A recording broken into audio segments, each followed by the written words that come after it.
டெல்லி என்றாலே நடுக்கம் என்று பாஜக மாநில தலைவர் நயினார் நாகேந்திரன் விமர்சித்துள்ளார். நெல்லையில் தனது இல்லத்தில் செய்தியாளர்களுக்கு பேட்டியளித்த அவர், மத்திய அமைச்சர் பியூஷ் கோயல் நாளை சென்னை வருவதாகவும், அதனைத் தொடர்ந்து தொகுதி பங்கீடு பேச்சுவார்த்தை நடைபெற்று சில நாட்களில் தேர்தல் அறிக்கை வெளியிடப்படும் என்று அறிவித்தார். டெல்லி என்றாலே தமிழக முதலமைச்சருக்கு நடுக்கம் ஏற்பட்டு விடுகிறது என்று விமர்சித்த நயினார் நாகேந்திரன், மக்கள் நலனை பற்றி பேசாமல் எப்போதும் டெல்லி என்றே புலம்புகிறார் என்றும் சாடினார். மேலும் தூத்துக்குடி மாணவி கொலை வழக்கில் கைதான நபர் பரோலில் வர கையெழுத்திட்டது யார், அவர் கையில் கஞ்சா எப்படி வந்தது போன்ற கேள்விகளுக்கு அரசு பதிலளிக்க வேண்டும் என்று வலியுறுத்தியதோடு, திமுக தனது வாக்குறுதிகளை நிறைவேற்றாமல் மின்கட்டணத்தை உயர்த்தி மக்களை வஞ்சித்துள்ளதாக குற்றம் சாட்டினார். நமது முதலமைச்சருக்கு ஒரே பயம், டெல்லினாலே ஒரு நடுக்கம். டெல்லினாலே இங்க கில்லியா நடந்துகிட்டு இருக்காரு முதலமைச்சர். ஏன் அப்படின்னு தெரியல. அதாவது எங்களுடைய கூட்டணி நாங்கள் பெங்களூர்லேயும் பேசுவோம், டெல்லியிலையும் பேசுவோம், தமிழ்நாட்டிலையும் நாளைக்கு தமிழ்நாடு இன்னும் தான் பேச போகிறோம். இவங்க நாங்கள் பேசிட்டதாகவே முடிவு பண்ணி நம்மளுடைய முதலமைச்சர் திமுக நம்மளுடைய நண்பர்கள் எல்லாமே ஒரு பயத்தில் போய் நடுங்கி போய் இருக்கிறாங்க. அதனால தான் எங்களை பற்றி பேசிகிட்டே இருக்காங்க. அவங்க கவலைப்பட வேண்டியது மக்களை பற்றி கவலைப்படணும்.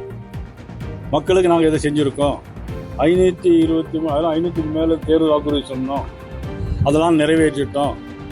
நாங்கள் சொத்து வரியை கூட்டலை, 300 மடங்கு சொத்து வரியை நாங்கள் கூட்டலை, மக்கள்கிட்ட கேட்கணும். மின் கட்டணத்தை கூட்டலை, மக்கள்கிட்ட கேட்கணும். மின் கட்டணத்தை 2 மாதத்துக்கு ஒருக்கா நாங்கள் கணக்கெடுப்போம்னு சொன்னோம், நாங்கள் செய்யலை அப்படிங்கிறது மக்கள்கிட்ட சொல்லணும். இதை விட்டு போட்டு டெல்லி அப்படின்னா அதில் என்ன அர்த்தம் இருக்குன்னே தெரியல. கடலூர் மாவட்ட அரசு தலைமை மருத்துவமனையில் உள்ள ஐசியு மற்றும் தீவிர சிகிச்சை பிரிவு வார்டுகளில் மாலை 4 மணி முதல் சுமார் 4 மணி நேரமாக மின்சாரம் தடைபட்டது. இதனால் இதய நோய் மற்றும் சுவாச பிரச்சினைகளுக்காக அனுமதிக்கப்பட்டிருந்த நோயாளிகள் சிகிச்சை பெற முடியாமல் கடும் அவதிக்குள்ளாகினர். போதிய மின்வசதி இல்லாததால் செவிலியர்கள் மற்றும் மருத்துவர்கள் செல்போன் டார்ச் லைட் வெளிச்சத்தில் நோயாளிகளுக்கு சிகிச்சை அளிக்கும் அவல நிலை ஏற்பட்டது. அரசு மருத்துவமனையின் இந்த மெத்தன போக்கினால் நோயாளிகளின் உயிருக்கு ஆபத்து ஏற்படும் சூழல் உருவானதாக உறவினர்கள் குற்றம் சாட்டியதோடு, இனி இதுபோன்று நிகழாத வண்ணம் உரிய நடவடிக்கை எடுக்க வேண்டும் என்று வலியுறுத்தியுள்ளனர். திமுக கூட்டணியிலிருந்து விலகுவதாக தமிழக வாழ்வுரிமை கட்சித் தலைவர் வேல்முருகன் அதிகாரப்பூர்வமாக அறிவித்துள்ளார். இதுகுறித்து செய்தியாளர்களை சந்தித்த அவர், திமுகவிடம் தாங்கள் கூடுதல் இடங்கள் மற்றும் சாதிவாரி கணக்கெடுப்பு உள்ளிட்ட 10 அம்ச கோரிக்கைகளை முன்வைத்தோம். ஆனால் திமுக தலைமை தங்களை புறக்கணித்தது என்று குற்றம் சாட்டினார். மேலும் அதிகாரிகள் சிலரின் பேச்சை கேட்டு முதலமைச்சர் ஸ்டாலின் செயல்படுவதாக தெரிவித்துள்ள வேல்முருகன், சமூக நீதி பேசும் திமுக அரசு வன்னியர் இட ஒதுக்கீடு மற்றும் தமிழர்களுக்கான வேலைவாய்ப்பு உள்ளிட்ட கோரிக்கைகளை பொருட்படுத்தவில்லை என்று கூறினார். இதனால் திமுக கூட்டணியிலிருந்து விலகுவதாக அறிவித்த வேல்முருகன், அதே சமயம் பாஜக தலைமையிலான என்டிஏ கூட்டணியிலும் இணைய மாட்டோம் என்றும், தங்கள் கோரிக்கைகளை ஏற்கும் கட்சிகளுடன் இணைந்து தேர்தலை சந்திப்போம் என்று தெரிவித்தார். இன்று முதல் தமிழக வாழ்வுரிமை கட்சி திமுக தலைமையிலான கூட்டணியிலிருந்து விலகுவது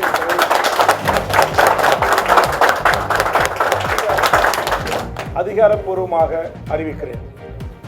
இந்த நாட்டை மதத்தின் பெயரால் பிளவுபடுத்துகிற, மதத்தின் பெயரால் மக்களை கூறு போடுகின்ற பாரதிய ஜனதா என்கிற அந்த என்டிஏ தலைமையிலான கூட்டணியில் தமிழக வாழ்வுரிமை கட்சி இடம்பெறாது என்பதை அதிகாரப்பூர்வமாக நான் அறிவிக்கிறேன்.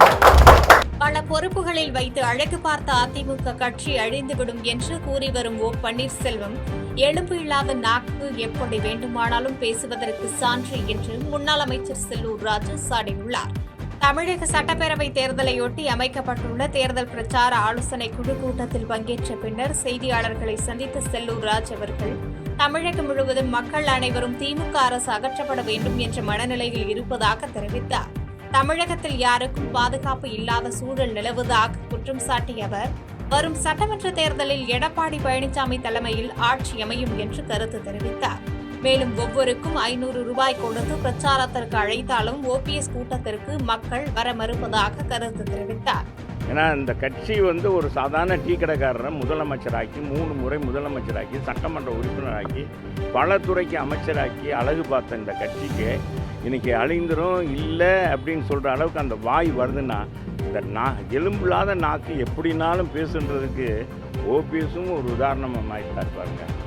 இவரே தான், நான் தான் நடத்துகிறேன் சென்னை மதுரையில் கூட்டம் முனிச்சாலை ரோட்டில்.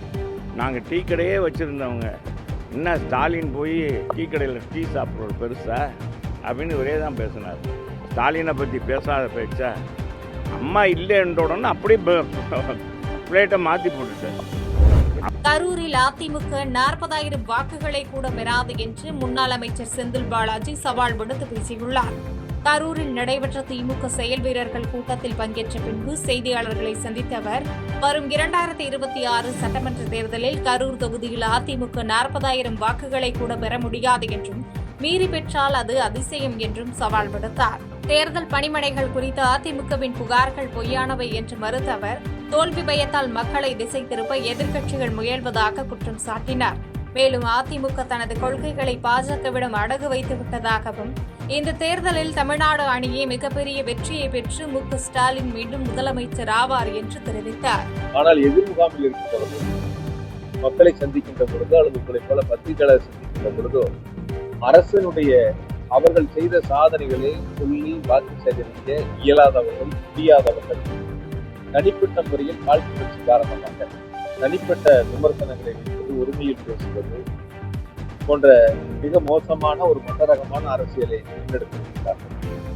அரசனுடைய திட்டங்களை மக்களிடத்தில் சொல்லி வாக்குகளை சேகரிப்பது, அடுத்து அரசு அமைந்தவுடன் கரூர் மாவட்டத்தில் என்னென்ன திட்டங்களை நாங்கள் பெற்றுத் தருவோம் என்ற உறுதியை வாக்குகளை சேகரிப்பது என்ற முனைப்பான பணிகளை நாங்கள் முன்னெடுத்திருக்கிறோம். நிச்சயமாக 2026 சட்டமன்ற தேர்தலில் எப்படி 2021 சட்டமன்ற தேர்தலில் கரூர் மாவட்டத்தில் 4 தொகுதிகளில் உதயசூரியன் சின்னத்தை வாக்காளர்களுக்கு வெற்றி பெற செய்தார்கள். அதே போல 2026 சட்டமன்ற தேர்தலில் 4 தொகுதிகளிலும் உதயசூரியன் சின்னத்தை ஒரு மகத்தான வெற்றி பெற செய்தார்கள். வாக்காளர் பெருமக்கள் தயாராக இருக்கிறார்கள். அதற்கான களப்பணியை நாங்கள் போச்சம்பள்ளி அருகே தோழி வீட்டிற்கு சென்ற 8ஆம் வகுப்பு மாணவி கிணற்றில் சடலமாக மீட்கப்பட்டுள்ளது கிராம மக்களிடையே பேரதிர்ச்சியை ஏற்படுத்தியுள்ளது. கிருஷ்ணகிரி மாவட்டம் போச்சம்பள்ளி அடுத்த ஜெய்னூர் கிராமத்தை சேர்ந்த பாண்டியன் என்பவரின் மகள் சோபனா 8ஆம் வகுப்பு பயின்று வந்தார். நேற்று தோழி வீட்டிற்கு செல்வதாக கூறி சென்ற மாணவி நீண்ட நேரமாக வீடு திரும்பவில்லை. இந்நிலையில் மாரி செட்டியள்ளி கிராமத்தில் உள்ள விவசாய கிணற்றில் சோபனா சடலமாக கண்டெடுக்கப்பட்டார். தகவல் அறிந்த நாகரசம்பட்டி போலீசார் உடலை மீட்டு பிரேத பரிசோதனைக்கு அனுப்பி வைத்தனர்.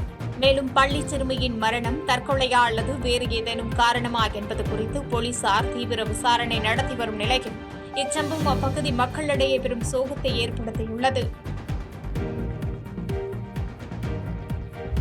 மாணவி கொலை வழக்கில் குற்றவாளிக்கு உச்சபட்ச தண்டனை உறுதி என்று கனிமொழி எம்பி ஆறுதல் தெரிவித்தார். தூத்துக்குடி மாவட்டம் விளாத்திக்குளம் அருகே பாலியல் வன்கொடுமை செய்யப்பட்டு கொலை செய்யப்பட்ட 12ஆம் வகுப்பு மாணவியின் குடும்பத்தினரை கனிமொழி எம்பி மற்றும் அமைச்சர் கீதா ஜீவன் ஆகியோர் நேரில் சந்தித்து ஆறுதல் கூறினர். பின்னர் செய்தியாளர்களிடம் பேசிய கனிமொழி, பாதிக்கப்பட்ட குடும்பத்திற்கு நீதி கிடைக்கும் வகையில் காவல்துறை விரைந்து செயல்பட்டு குற்றவாளியை கைது செய்துள்ளது. இந்த வழக்கில் குற்றவாளிக்கு உச்சபட்ச தண்டனை பெற்றுத்தரப்படும் என்றும், மாணவியின் சகோதரியின் கல்வி மற்றும் வேலைவாய்ப்பிற்கு தேவையான அனைத்து உதவிகளையும் அரசு செய்யும் என்று அறிவித்தார். மேலும் இதுபோன்ற குற்றங்களை தடுக்க சட்டங்கள் கடுமையாக பின்பற்றப்படும் என்று உறுதியளித்தார். நிச்சயமாக இப்படிப்பட்ட குற்ற செயல்களில் ஈடுபடக்கூடியவர்களுக்கு உச்சபட்ச தண்டனையை வாங்கி தர வேண்டும் என்ற அந்த எண்ணத்தோடு விரைவிலே அந்த குற்றவாளிக்கு, அந்த பெண்ணுக்கு நியாயம் கிடைக்கக்கூடிய வகையிலே ஒரு தண்டனையை வாங்கி தரும். செய்திகளை உடனுக்குடன் தெரிந்து கொள்ள கீழ்கண்ட கேபிள் மற்றும் டிடிஎச் நெட்வொர்க்குகளில் எம்நாடு செய்தி தொலைக்காட்சியை காணுங்கள். பாதகம் செய்பவரை கண்டால் நாம் பயம் கொள்ளலாகாது பாப்பா. மோதி மிதித்துவிடு பாப்பா, அவர் முகத்தில் உமிழ்ந்துவிடு பாப்பா. அண்மை செய்திகளை உடனுக்குடன் தெரிந்து கொள்ள இணைந்திருங்கள் எம்நாடு தொலைக்காட்சியுடன்.